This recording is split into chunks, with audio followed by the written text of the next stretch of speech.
Hi, everybody, and welcome everyone to the business focused podcast that is Revitalise Meets. I'm your host, Lee Foster of Revitalise Connecting People, and I get the privilege to meet with many business owners and many key decision makers from across the global business network. In these series, in these episodes, we get the chance to delve into the questions and really find out about my guests' businesses, their journeys, their challenges, their top tips, and much, much more. Now, my guest today, I've had the great pleasure to get to know for many, many years now and to really understand what makes her tick, but most importantly, how she's been helping many people on a global coverage with looking at automations, systems, and processes to make sure that your business is running smoothly inside and out. Can you please welcome with me today the one and only Louisa Stewart of Blue Ninja. Louisa, how are you today? I'm very well, thank you, Lee. What an introduction. I loved it. You'd think I practiced that, wouldn't you? Oh, So yeah, absolutely. Makes me sound so important, and I love it. you are important. Yeah. So just to let everybody know who's watching, so we are live, everybody, on LinkedIn Live. We're also on our YouTube channel, which is Revitalise Network. And so thanks to everybody who's joined us on there. Louisa, would you mind sharing with everybody the journey for business so far and where you are at the moment with Blue Ninja, if that's all right? I'd be happy to. Thank Uh, you. as you know, Lee, my journey has taken a lot of twists and turns, as your audience won't know. Um, Blue Ninja has evolved from just over 11 years ago, from starting in the UK. I was living in Edinburgh, and I was working for an NGO, and I was burnt out and looking for a way out.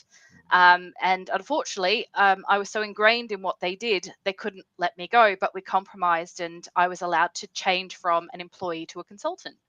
And so Blue Ninja was born from that need at that time, and has evolved over the years, from different countries. I've moved country 3 times since then, following what I could do in terms of networks and also the establishment of business. What people might not know is I lived in Germany, and it's extremely hard for an expat to open a business there in English. Um, so I compromised on what I was doing. I looked at different industries because as I moved, I was interested in different areas. And today I now live in the Netherlands, and what I'm calling Blue Ninja 2.0 is what I'm running right now. So that's been going for just on 2 years. Oh gosh, I've just passed my anniversary, two Wow. year anniversary. Yay! Hey. But it's been a constant evolution. It's been from learning and growing. Also, the networks have changed quite dramatically. You can imagine a German network is going to be different from a British network. Mm, And also, my interests have evolved. So, because I'm in a field that is crossing over many industries, I really was looking at the industry to see what I was wanting to engage in. But yeah. actually, I've sort of taken back to what I love to do and then pushed that out. And I think that that journey to date has been really about finding myself in the business, about understanding what my skills and interests are, and also taking it, I think, a little bit more internally of what I need to do as a business owner to succeed. I've always been of the position of helping others, which I think a lot of people listening are. But I've internalized a lot more about what I need to succeed, and then making sure that that fits the scope of how I can help rather than the other way around. It's such a vibrant experience that you've had, and especially jet setting is a better word to use. Jet Oh setting yeah. around the world for business sounds a bit more better, doesn't it? But you've had such a variety of experiences you've had there, especially with the businesses you've been in and the sort of countries you lived in. The accent is not from Germany. I, I'm Australian. I'm actually British, but I moved from Australia to Edinburgh, where I worked for an NGO for a couple of years, went back to Australia, and then got headhunted for an international NGO. Yeah. And they needed an administrator. I mean, I was an administrator sort of by how I defined myself, and it served me very well. But what I found was my skill levels were so far above the Mm, terminology, And so I really evolved the way I talked about myself as much as anything as I moved and changed the way I was thinking about running the business. Mm. But yes, my heart is Australian, but I'm loving what I've achieved in different places, and I think the experience has made me all the better. From running a conference in Abu Dhabi and it being the first one that this organization had in the Middle East, to organizing, working with clients in the US, the UK, across Europe. I think all of these have enhanced my understanding of what the term global is, Mm. and absolutely love the term jet setter, although not so much lately, but I'm trying to get back there. Get there again. We'll get there again. Yeah. Definitely will do. With everything you've gone through a business, you've got these various different connections, wonderful, vibrant mix of people that you've met over the years as well. But what's been the biggest challenge for you in running your own business, and how did you overcome that with an achievement from that challenge? Could you share that with us if you don't mind? Yeah, I'm going to say confidence. I would Okay. say confidence has been what was needed to really grow and to sort of look at the way that the business journey needed to unfold. And that has come from my network. So meeting people as I've been going and learning from them. So I didn't have an appreciation of networking until I joined Revitalise. I will say that Okay. I I networked personally, but really not professionally. I relied on other people to introduce me. So I was very much behind the scenes as an administrator, doing the work, and then hoping that people would connect me to others. So I was connected a lot by word of mouth. I built up a good reputation, and that sort of drove me forward. But it was through others that happened. So I would say my confidence over the last 2 years to really work out who I am and what I wanted to be in my business has been a game changer for me. It really has been, you know, a way for me to understand what I could what I could deliver and really use and leverage my networks to reconnect and to build on that ability to show myself to others. And I've been trying to do that fairly recently through LinkedIn. Mm. Being consistent in message and also sharing myself a lot more than I ever used to. Um, I mean, don't get me wrong, ninjas are behind the scenes and we are, bloody fantastic at doing all this stuff behind the scenes. Like administrators, Yeah. please appreciate your administrators and virtual assistants because they do a lot of stuff that you don't always see. But now I have to show that at the front and to really show my skills. And I think confidence has been in looking at my weaknesses and improving those. Um, I'm working with partners now, and I realize that that's an important part of my journey.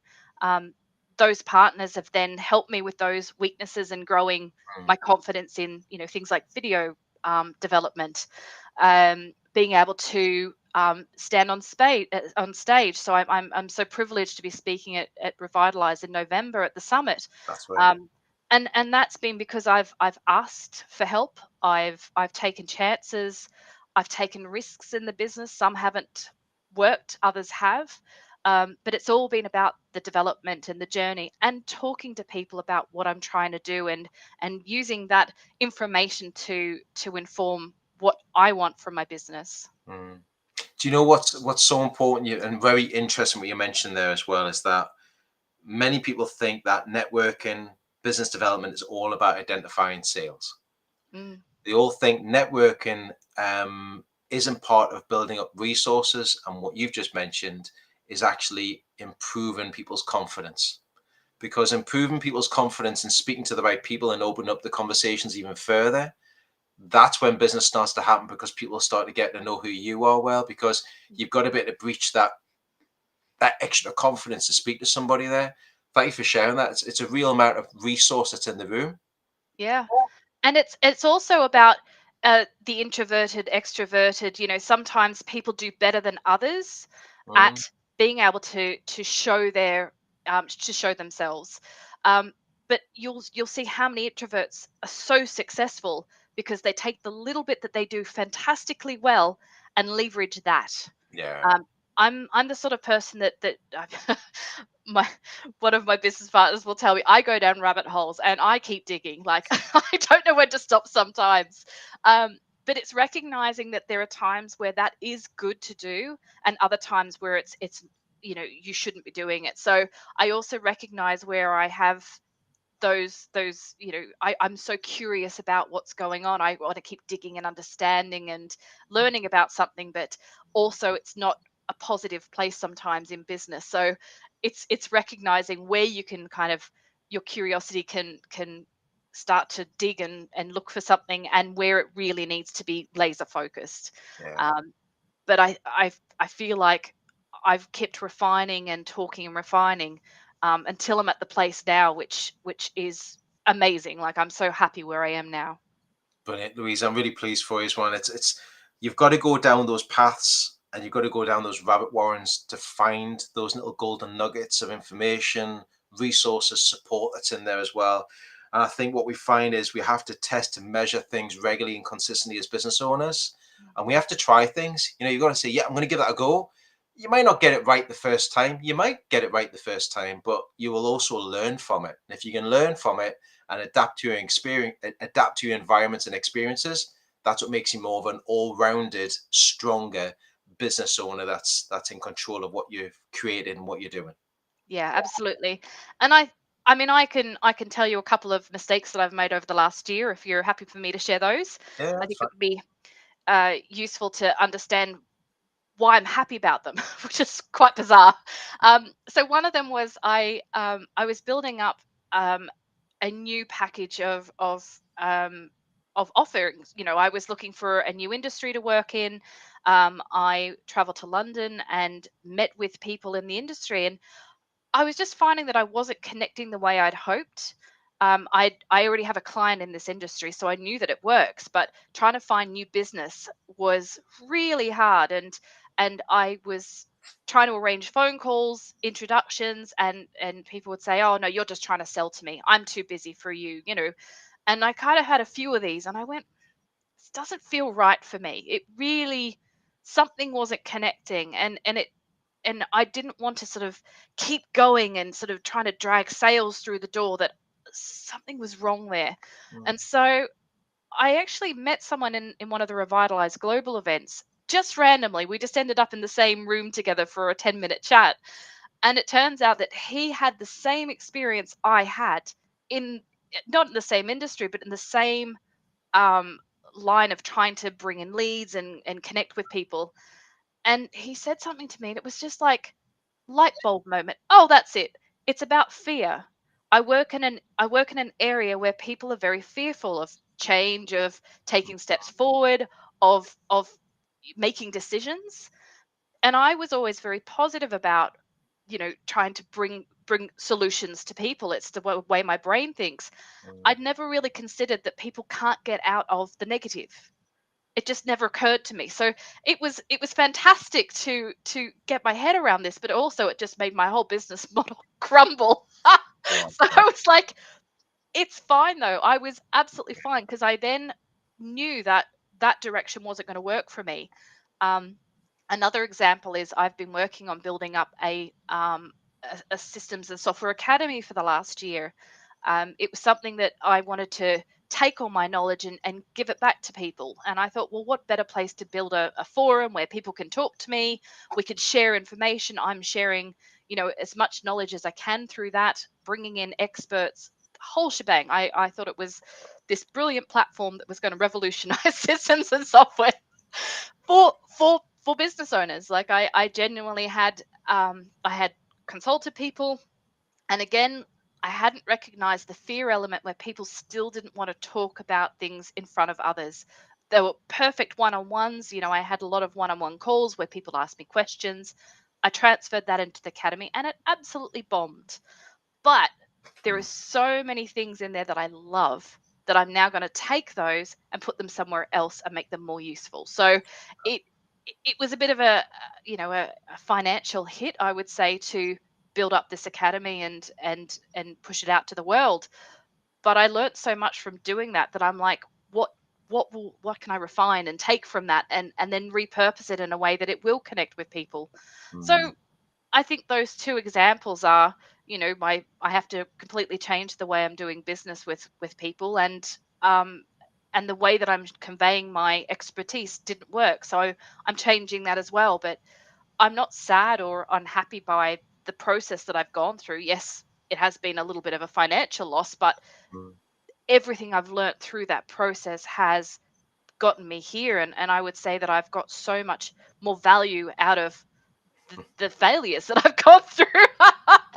you know, and I'm happy to talk about them. I think it's important for people to know that if something's not working, don't keep doing it. Like, mm, see why, see what the problem is. And I couldn't see it until someone else had experienced the same thing, told me, and I went, how obvious it how obvious is it?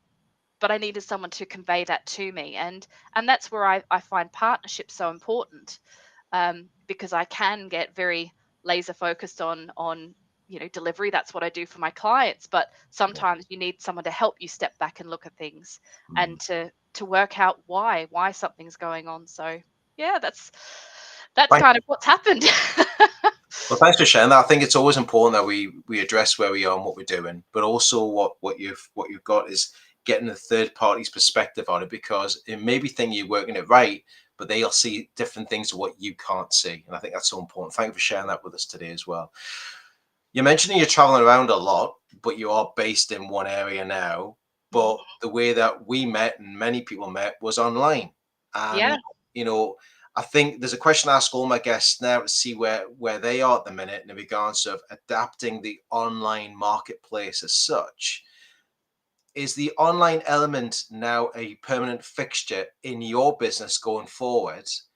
And are you using that online format, adapting your business for a hybrid world quite regularly? Yes, I would say. Funnily enough, I am looking at traveling for a client in October. So I am still providing the flexibility of I'm willing to go where is needed to be the most effective for my clients. Hmm. But yes, my whole model is based on an online environment. I think the virtual space works very well for my style of business. Um, I also need space to step back and think.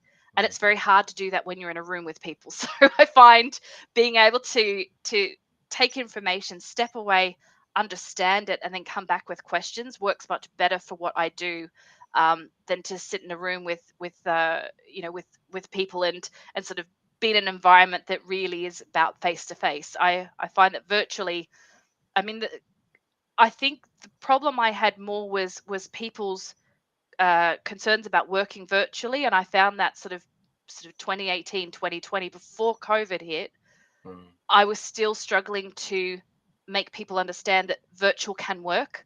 But now I don't have that problem. I think it's so clear about how a virtual business works. Um, and as long as we set the parameters of reporting, I'm doing very well with my clients. And I'm hoping to meet them at some point, but it doesn't.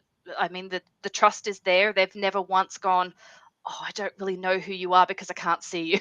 So, and that comes through in the way that we communicate. I like using WhatsApp because I find that instant message works for me, and also people appreciate an answer very quickly, and I find it's the one medium that I'm most comfortable with in front of, versus emails, which sometimes can get lost, or other ways of working. So yeah, I think virtually businesses can adapt, and it's been proven that they can. I enjoy it, and I think I'll probably always run a virtual business. I don't think I'll ever. I'd love to have a space. I had this dream of having like an office space with like 4 floors and all these people working in it, but it actually doesn't work for me. I've realized that the model that I've got now mm, really is about looking at the data myself and understanding it, rather than having people around me trying to understand my head. I mean, that's where I've really learned the most in the last few months is, I was trying to build up an agency, a team, but they just don't understand how I see things, and I can't explain it. So I think that's the benefit that clients were getting, and I was trying to bring other people in to help. but that's not what the clients want. They want my ability to look at data and be able to give them advice on what to do with it. Um, Yeah. and it's what makes me unique, but also it's much harder to market that. And I think I was trying to bring others in to train them, and it doesn't work. You have to have the brain that works the way mine does in order to do that. So yeah, it's just the way it is. Thanks, Louisa. Thanks for that. And I think there's a way and a place now that we all embrace the online format and the in person, and meet people quite regularly through the power of networking, that we can have these networking events and meetings online still quite comfortably, and still Mm. converse in business quite easy without the traveling aspect to it all. It still plays a part in it, and it's nice to get out and about more now. But I think, for me, I think it's really important that we still keep this intact as part of our business offering now going forward. Um, Going at the next stage of us for today is looking at top tips. And I know your speciality is automation, CRM, and systems and processes, etc. Mhm. Would you mind sharing with everybody who's watching and listening today your top three golden tips from this sector or from business itself, if you don't mind? Yeah, sure. I mean, I haven't actually talked about what my business is very much, and it's quite unusual for me to not sort of start talking about a CRM. We're 20 minutes in and I still haven't talked about it. And I really love to talk about CRM systems, and I do a lot of work with clients on understanding their own. Yeah, Um, my first top tip would be, if you're unhappy with the system that you're in, or the CRM or the software that you're using, look at something else. Unless you are absolutely embedded in something, there's always a way around that. And I found that, people that are stuck in a mailing list, for instance, like MailChimp, and they're like, oh, we've got thousands of contacts in there, that can go elsewhere. There's a way of being able to take that data and move it elsewhere. You just need to have a plan for what you're doing. So, if you're really unhappy with what's going on, you feel like things aren't working, take a step back and assess it, because the chances are we'll be able to shift you into another system that will actually be great for you, that fits what you are, that aligns with your brand really. Because often I find that it's um, the way that a system looks could impact you as much as what it does. It's really semantics, but it can be, I don't like the way something feels, or that this color, it doesn't look right to me, and that's okay. I think it's fine for you to feel like something doesn't fit with you, even if you can't explain it. And that's the joy of how many systems and software are out there these days, that you can change from one to the other if you feel like it's the right move for you. But I think it's also taking a chance that some people don't want to change because they don't like change. But I'd say more than not, it's going to make a huge difference to your business if you do consider change because you're not happy with what you've got. yeah, no, I agree with that. What would be number two for you then? Oh, I mean, going back to the business element, I would say talk to people as much as you can. Like, build your network, and find those people that are your allies in business. I mean, I've got some wonderful allies in Revitalise. I've made a conscious effort to get to know them. We don't do business together, but we support each other in our business decisions.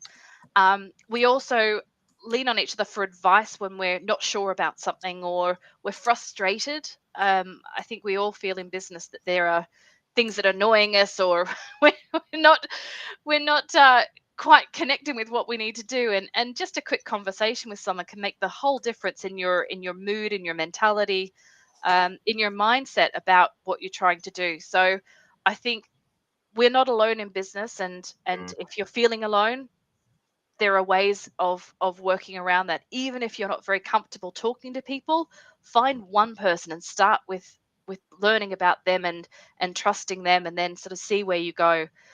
Because it'll only become more comfortable as you find those people, your tribe in yeah, business. And I think it's astonishing how, when I first started out and I was like, oh, I don't need people around me, I'm fine, working with the clients, but the clients come and go. And so I thought my friends were in my clients, in the businesses I worked with, but I just didn't have those people around me that were stable. So I found as I moved, I wanted stability. So in networking, that's how I've really found my tribe. And when we're having great days, we'll even call each other up and go, "Oh my God, this has been a fantastic day. Let me share it with you." And that's wonderful to do that.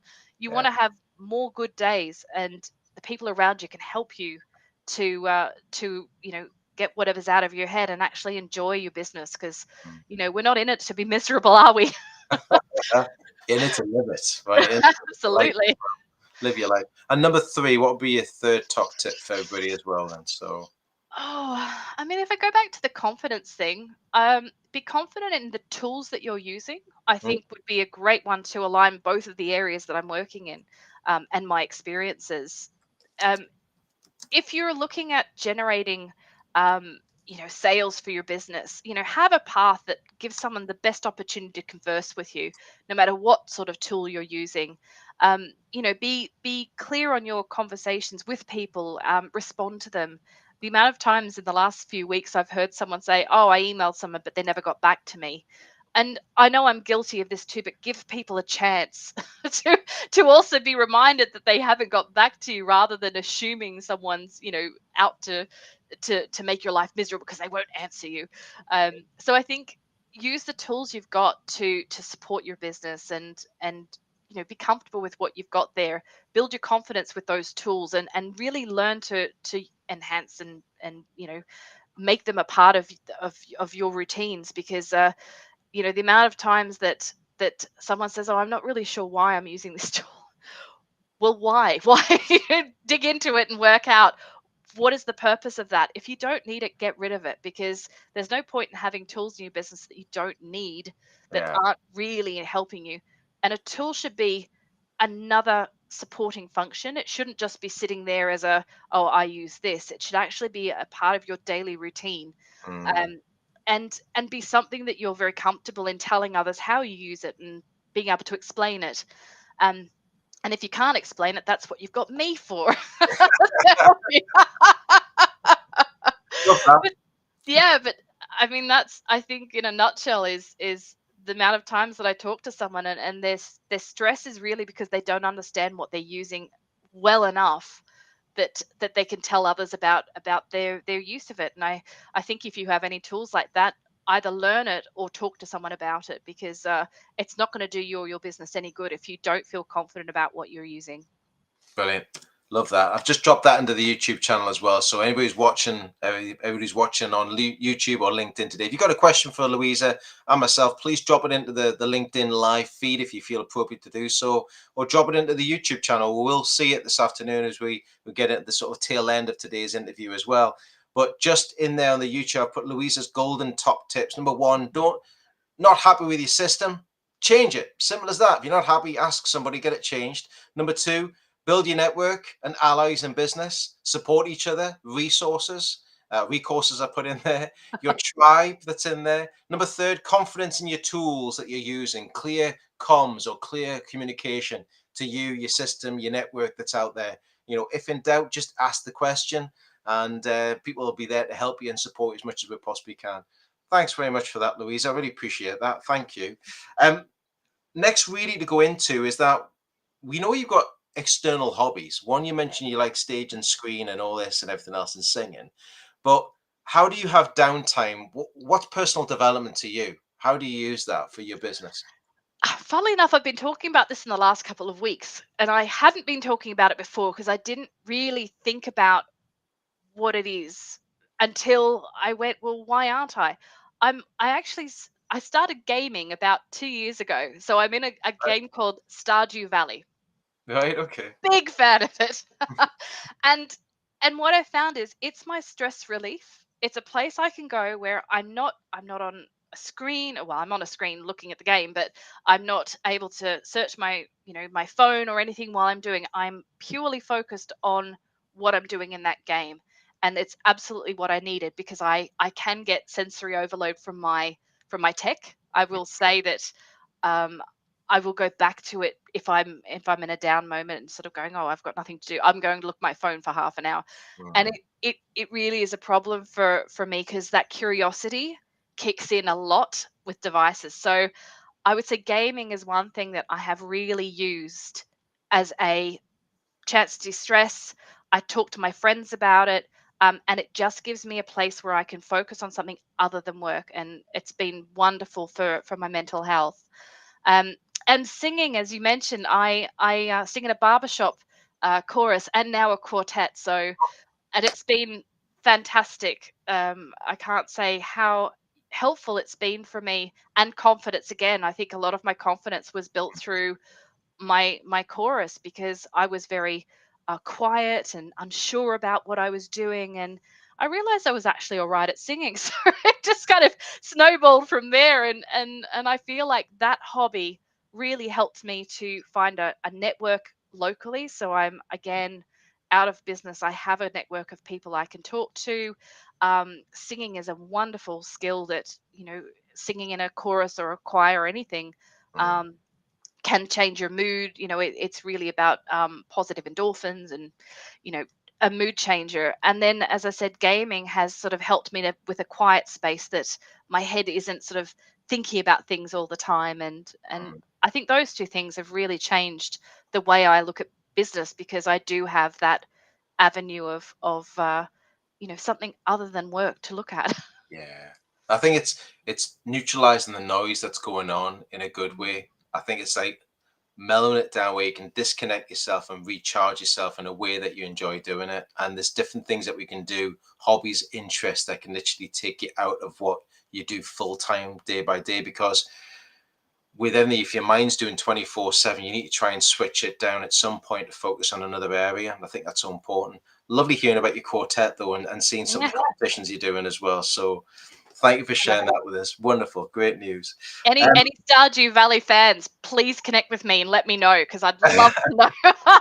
Am I the only one out there in this in this I don't think environment? so. I don't think so. People will be commenting on this one after today. I think they'll be dropping stuff in there. Fabulous. So we've spoke about a lot this afternoon, and we've talked about a lot about. We have spoke about your business and where it came from, and we've talked about your top tips, etc. as well. But what's next? What is if you could fast forward 6 months away from us now, and we're the early part of 2025? What do you see around that corner? What's next for Louisa Stewart and Blue Ninja? Yeah. Oh, I mean, I've got so many things that I'm excited by. I'm working on a course for small business owners with a partner, Tony Gordon from Changing Your Mind Limited. Right. Um, and Tony, because mindset and tech, as we found, sort of as I was explaining earlier, they go hand in hand because of that fear. And Mhm. so, I mean, it's a wonderful partnership because Tony can explain to people, the way that they feel about things and the challenges that might come from those elements. And then I'm talking about the systems themselves, and I often don't see the emotional side of systems. I see the tech and what it does, and Yeah. information comes in and this goes out, and I don't always see how people feel about it. So I think that relationship is going to we're going to do great things together over the next couple of years, and I can't wait for people to start seeing the fruits of our work because it's going to be incredible. Uh, and I'm also building partnerships with a couple of small business owners that we aligned so well. They're not in my sort of industry space, but we work so well together. And so we're looking at those partnerships and sort of seeing how they'll grow. We've had a client that fitted very well with both of our requirements, and it's working beautifully. So I'm going to focus on building up audits. So I'm going to audit business systems or CRMs because that's really my strength, and I want to sort of capitalize on. That's where I need to sort of sit back and understand the way that a business runs, Okay. and then people can make choices about whether they want to kind of continue with me. But I think that's where my strengths really are, and it's taken me a while to work out that implementation Mm, of systems, I can do it really well, but the fear is the thing I was struggling to deal with. So if I focus on the audit, that's me understanding the way that something is working, and then helping someone to take steps forward. mm. And I think that's really where my strengths are. It's exciting times for you, Louisa. It really is. And it's Mm, lovely to hear about the collaborations and strategic partnerships that you're working with mm. existing, also RBC members and people in business over the pond or over the wee sort of trickle of water between our countries as well that's in there. Yeah. Um, but also to hear about the exciting times that you're developing and always focused to be growing and developing going forward. I think that's so important. That's in there. For everybody who's watching and listening to us today, don't forget, everybody, if you're looking in the chat area, look on the YouTube channel. If you haven't subscribed to the channel yet, it's Revitalise Network, and subscribe on there, and you'll find Louisa's website on there, as well as blueninja.eu is in there as well. So please check out the YouTube channel. All the information's in there in the comment box as well. If I was watching, Louisa, right, who's a great business introduction for you? You know, if people thought, I want to give somebody through to Louisa, I want to do an introduction to her because to help with their business, who would it be for you? What would be a game changer for you? I actually think that it's people connected with me to build partnerships. I'm actually looking for small business owners, and I must say that I found a great relationship with a LinkedIn person, and we've started growing together. And I'm hoping that that will build business for me because he'll share my skills with his potential clients, and I'm bringing him business. So I think what I'm looking for is small business owners that have something that is service related, so tech related, web development, something online like social media, um, development space, etc. Even social media. Did I say social media? You did. Marketing perhaps, and coming to me and having a conversation about how we can work with each other to really strengthen our own client network. So I often find that I'm excellent working with the clients of partners because they've already built that trust Mm, systems. People get very nervous in my area, so I need to work with people who've already built partners, built trust with their clients that can mm, then introduce me. So that's really what I found over the last few months. The best way for me to connect with clients is through these partners, and it's a wonderful way of strengthening what you're already doing with partners with your clients mm. by bringing me in, and that's the success that I've had, and I want to really capitalize on those relationships and help people, you know, flourish with their clients Yeah. through opening other doors. Brilliant. Love that. And I've just actually dropped that into the YouTube in there for us as well. Louisa's business introductions, strategic partners, small business owners, web development, social media marketing, etc. That's just a snippet or two that's in there. And apologies for my typing. I'm going as best I can and typing it in there, but it's going. It's in there. It's in there. People know what it is. Um, if you've got anybody you want introduced to Louisa, I'd highly recommend that you send them through Louisa through best on the website, LinkedIn, to connect with you, Louisa. I think LinkedIn's great. Yeah, I'd love to connect with me on LinkedIn, and yeah, just start a conversation. And if I don't answer you, just remind me that I haven't answered you, and I promise I'll follow up. Brilliant. Louisa, thank you so much for joining me today. It's been a pleasure to have a chat with you and just really find out a bit more about where you are, where you came from, you know, just a bit more of a deeper dive into you and your business slightly. Thank you so much, Lee, for having me. It's just, I can't thank you enough for Revitalize and the joy it's brought my business and my story. Brilliant, Louisa. Thank you so much. Thank you again. Thank you to everybody else who's watched us this afternoon or listened to us through the channels, either on Revitalize Network and YouTube channel. Don't forget to click the bell and subscribe to the channel to be kept informed of many more interviews that I'll be doing going forward into the month of August and September and beyond. I've got many more business connections be coming along to join me as a guest for an interview to chat about their business and so much more. And as always, we will be live on LinkedIn Live at the time, usually when we go live with these interviews with the focused, business focused podcast that is Revitalise Meets. For me and Louisa, thanks for joining us. Have a great rest of the week. And remember, as always, everybody, happy connecting. Take care, everybody. See you soon. Bye bye for now. Thank you. Bye.